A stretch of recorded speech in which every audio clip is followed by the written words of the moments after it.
In the beginning, I believed supplements were nothing more than clever marketing. I remember thinking to myself, it's all hype. None of this stuff actually works. Whenever I walked past rows of shiny tubs, I assumed they were full of empty promises and overpriced gimmicks. That mindset shaped my training philosophy. If I wanted results, they would come from hard work in the gym and solid nutrition, not powders and pills. This opening story isn't meant to dismiss anyone, it's to share how deeply my skepticism ran. By admitting where I started, I can show how and why my perspective changed. Now that you know my starting point, let me take you back to the early belief that formed those assumptions. Early on, I equated supplements with empty advertising. In my mind, success in the gym came down to training intensity and discipline. Supplements were merely slick ads designed to lighten wallets. I thought, if you're strong, it's because you lifted heavy, not because of something you scooped into water. That simple equation, hard work equals results, supplements equals fluff, guided my approach. I viewed every tub of powder as another product of a profit-driven industry, preying on people's hopes. This belief had roots in my personal experiences and the messaging around me. It wasn't unfounded. There were reasons it felt true. Let's look at why those convictions took hold, because understanding the cause of my skepticism reveals why it eventually changed. My distrust wasn't just intellectual, it was fueled by repeated disappointments. I remember trying products that promised the world and delivered little more than a bitter taste and an empty wallet. Friends and I bought the latest miracle formula only to realize we'd been sold hype. Those early experiences made it easy to see all supplements as scams. Imagine spending your hard-earned money on something that's supposed to elevate your training, only to see no difference at all. Over time, those frustrations added up and cemented my belief that supplements were a waste. Each failure confirmed my suspicion and made me even more resistant to trying anything else. This cycle of hype and letdown set the stage for the industry problem I saw everywhere. The supplement space thrives on bold promises. Labels scream about explosive gains and rapid results, but too often the formulas don't match the hype. Many products rely on tiny servings of key ingredients to keep costs down while using big font to distract you. Proprietary blends hide exact amounts, making it impossible to know what you're actually taking. With so many confusing claims and underdosed formulas, it's no wonder many of us became cynical. The constant barrage of marketing created noise instead of clarity. That environment doesn't encourage trust, it breeds doubt and frustration. Eventually, all that confusion and disappointment pushed me to a breaking point where I questioned whether any supplement could be worthwhile. There comes a moment when frustration turns into a wake-up call. For me, that happened after yet another overhyped product left me feeling nothing but let down. I realized I was stuck in a cycle. Buy into hype, see no benefit, get angry, and repeat. At that point, I had two options: keep dismissing all supplements or reconsider my approach. That frustration forced me to step back and ask tougher questions. Was I missing something? Was my blanket skepticism holding me back from potentially useful information? This breaking point didn't make me a believer overnight, but it did spark a willingness to investigate. Instead of throwing out the entire concept, I decided to sift through the noise and look at the science behind the claims. Once I stopped listening to marketing and started reading studies, my perspective began to shift. I spent time learning what each ingredient was supposed to do and whether research actually supported those claims. This wasn't just skimming headlines. I dug into clinical trials and meta-analyses. Instead of relying on advertisements, I examined credible sources to see if ingredients were effective and at what doses.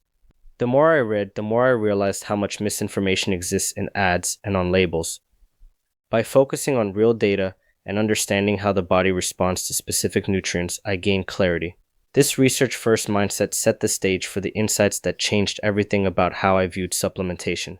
The pivotal change came when I realized that many of my past disappointments were due to poor dosing and hidden formulas, not the concept of supplementation itself. Once I understood what effective dosing looked like, how much creatine you need, or what amount of caffeine actually enhances performance, I began reading labels with a critical eye. I stopped being swayed by flashy names or fancy packaging and instead looked at ingredient lists, serving sizes, and transparency. The more I ignored marketing buzzwords and paid attention to numbers, the clearer things became. This new habit of reading labels and focusing on evidence rather than hype opened the door to my first major realization: some supplements do work when they're formulated correctly. Digging into the research taught me that my blanket skepticism was too broad. I discovered that ingredients like creatine and caffeine have decades of evidence supporting their benefits when used at effective doses. At the same time, I learned that many products contain those ingredients in amounts too small to matter. This was the first time I separated the concept of supplementation from the quality of individual formulas. Knowing that some supplements deliver real benefits when properly dosed, while others are underdosed or filled with fillers, was eye-opening. It made me realize that my distrust wasn't of supplements themselves, but of how they were often presented and manufactured. That led me to ask what specifically makes the difference between something that works and something that doesn't. After sorting through the hype, one thing became clear: the difference lies in transparency and dose. Products that clearly list each ingredient and provide enough of it to match what studies have used tend to produce noticeable results. Transparency allows you to know exactly what you're taking and at what dose. It empowers you to compare labels against research. In contrast, proprietary blends hide amounts and make it impossible to gauge efficacy. Underdosed formulas may look impressive on the surface but won't move the needle. Understanding this, I began seeking out brands that publish full ingredient lists and meet the clinical dose ranges. That search led me to identify a handful of ingredients with solid evidence backing them, which I'll share next. When I looked at the literature, a few ingredients consistently showed benefits. Creatine monohydrate, taken at 3 to 5 grams daily, reliably increases strength and power by saturating muscle stores of phosphocreatine. Caffeine, when consumed at about 2 to 6 milligrams per kilogram of body weight, improves alertness and endurance by blocking adenosine receptors. Citrulline, particularly the pure form, may boost nitric oxide production and enhance blood flow when dosed around 6 grams, though evidence is more mixed. The point is not to memorize numbers, but to recognize that these ingredients have been studied and their effectiveness is dose dependent. Knowing the evidence helps you evaluate a product beyond its marketing and decide whether it meets your needs. But just as important as knowing what works is recognizing what doesn't. On the flip side, there are countless miracle ingredients with little evidence behind them. Exotic botanicals, mysterious blends, and cleverly named compounds often lack credible research. Proprietary blends allow companies to sprinkle tiny amounts of trendy ingredients so they can list them on a label. Underdosed formulas hide behind those blends and rely on stimulants like caffeine to create a sensation without delivering the promised benefits. I learned to be wary of long ingredient lists with no doses and buzzwords that sound scientific but don't translate into results. Understanding what doesn't work is just as important as knowing what does. It prevents you from wasting money and keeps skepticism grounded in facts rather than frustration.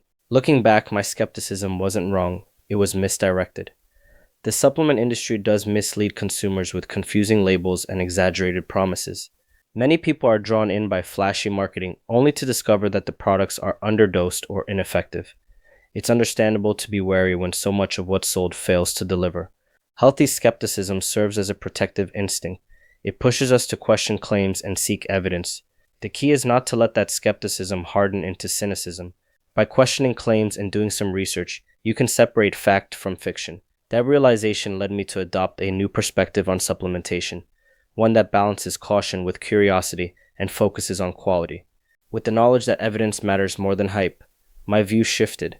I realized that some companies invest in research, use clinically supported doses, and publish transparent labels. Others rely on marketing fluff, ambiguous blends, and cheap fillers. The key is to recognize that not all supplements are created equal. Quality varies widely, and it's up to us to evaluate each product based on its ingredients and the evidence supporting them. This new perspective doesn't mean we accept every supplement. It means we evaluate them with a clear framework. By focusing on quality and evidence, I gained confidence in distinguishing worthwhile options from noise. The more I studied, the more empowered I felt. Instead of relying on marketing, I trusted my own ability to evaluate ingredients and doses. Knowing what to look for removed the doubt that had plagued me for years. When you understand how creatine works or why caffeine improves endurance, you don't have to take a company's word for it. You know the mechanism and the evidence behind it. This clarity replaces confusion with confidence. It doesn't make you blindly trust every product. It gives you a framework to decide for yourself. With that confidence, I could filter out nonsense and focus on the information that mattered, which led to the development of my no BS filter. My no BS filter is simple but effective. First, I look at the ingredient list and see if the ingredients are supported by research. Next, I check whether the doses match what studies have used. If a product lists 1 gram of creatine, it's immediately a red flag. If a formula hides doses behind proprietary blends, I move on. Finally, I ignore marketing buzzwords like extreme pump matrix or explosive gains and focus on the numbers. This filter turns supplement shopping from a guessing game into an informed decision. It takes a little time to learn, but once you adopt it, you'll never look at a supplement the same way again. With that filter in place, you can prioritize what really matters. If there's one thing I want every lifter to remember, it's that supplements are just that. Supplements. They cannot replace smart training, solid nutrition, or adequate recovery. Progressive overload, proper technique, balanced macronutrients, and sufficient sleep are the cornerstones of progress. Once those foundations are in place, clinically dosed supplements can enhance specific aspects of performance. When I shifted my mindset to address the basics first and then add targeted supplements, my results improved. It's about building a house on a solid foundation and then adding enhancements. Once you're dialed in, supplements can provide an extra edge rather than acting as a crutch. When used properly, supplements can help you perform better or recover faster. But they are not magic bullets. Creatine helps maintain high-intensity efforts, beta-alanine buffers acidity, and caffeine sharpens focus when taken in evidence-based doses. Combined with proper training and nutrition, these ingredients can support your goals. The key is integration. Use supplements as part of a holistic plan rather than a substitute for hard work. Viewing them as tools rather than shortcuts changed how I approach my regimen. Instead of relying on a scoop to save me, I see it as an enhancement layered on top of consistent effort, well-balanced meals, and adequate rest. That mindset shift leads naturally to an identity shift. My journey went from being a skeptic who dismissed every bottle on the shelf to becoming an informed lifter who approaches supplements with a critical eye. This identity shift didn't happen overnight. It came from educating myself and reassessing my biases. I still question marketing claims, and I'm still cautious, but I also recognize the value of certain products when used correctly. Now, instead of blindly saying no to everything, I make decisions based on data. That change has made me a more effective athlete and a more confident consumer. It's empowering to go from simply rejecting everything to thoughtfully selecting what supports my goals. The lesson I learned from this journey goes beyond supplements. The bigger lesson isn't about a specific ingredient. It's about how we evaluate information. Questioning is healthy, and blindly believing every advertisement is just as risky as dismissing everything out of hand. By asking questions like, does research support this? And is this dose adequate? You become an active participant in your progress. Trusting data means valuing evidence over hype and making decisions that align with your goals rather than following trends. That level of critical thinking applies not only to supplements but to every aspect of fitness and health. It encourages you to take responsibility for your choices and avoid being misled by flashy marketing. With that mindset, you can draw thoughtful conclusions from the information available. Looking back, the journey from skeptic to informed lifter taught me 3 key lessons. First, healthy skepticism protects you from falling for empty promises. It's okay to question because much of the industry is built on hype. Second, science builds trust. When ingredients and doses are backed by research, you can feel confident in their use. Finally, informed decisions win. Taking the time to evaluate products based on evidence helps you invest your effort and money wisely. Supplements won't magically transform you, but the right ones used correctly can enhance your training. Combine that knowledge with dedication to fundamentals, and you'll see steady, sustainable progress. Remember, don't accept the hype, seek out the evidence, and let that guide your choices.